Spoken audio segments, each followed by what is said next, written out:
Tænk dig en organisme så stor, at den puster ud elver og vand direkte ind i atmosfæren. Dette er ikke science fiction. Dette er Amazonas. De fleste tror, at regnskoven eksisterer, fordi det regner myge, men sandheden er mere utrolig. Det regner myge, fordi regnskoven eksisterer. I dag skal vi udforske de flyvende elvene, en usynlig arkitektur af vand, som holder hele det sydamerikanske kontinentet i live. Vidste du, at et enkelt stort træ i Amazonas kan pumpe ud over 1000 liter vand i døgnet? Det er enorme mængder fra et enkelt træ. Vi ser her på Sumauma-træet, skoens mor. Røttene går så dybt, at de fungerer som gigantiske hydrauliske pumper i jorden. Processen kaldes evapotranspiration. Skogen fungerer som en gigantisk svamp, som suger vand fra bakken og svætter det ud gennem bladene. Dette skaber et lavtryk, som suger fugtig luft fra Atlanterhavet dybt ind i kontinentet.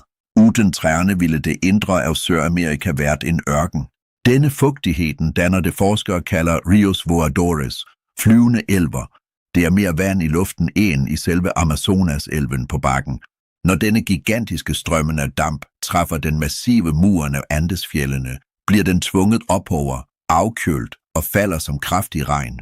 Dette regnet mater kildene til verdens største elver og giver vand til landbruget og millioner af mennesker i Brasil, Argentina og Paraguay. For de indfødte folkene i Amazonas er ikke dette bare biologi. Det er dyb åndelighed. De forstår skoens pustecyklus bedre end nogen andre. De kalder dampen for skoens pust. De ved, at når skoen dør, dør regnet.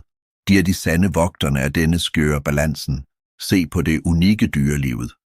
Uden den konstante, selvproducerede fugtigheden, ville mange af disse arterne ret og slet tørket ud og forsvundet.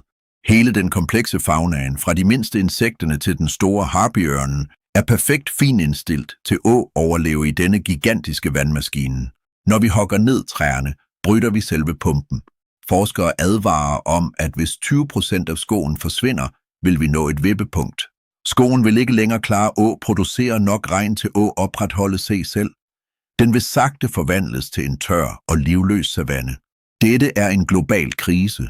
Amazonas flyvende elver påvirker luftstrømmer over hele verden, helt op til Europa og Norge. Alt hænger sammen. Amazonas er ikke bare verdens lunge. Den er verdens hjerte, som pumper vand gennem planetens årer. Et uvurderligt maskineri af liv.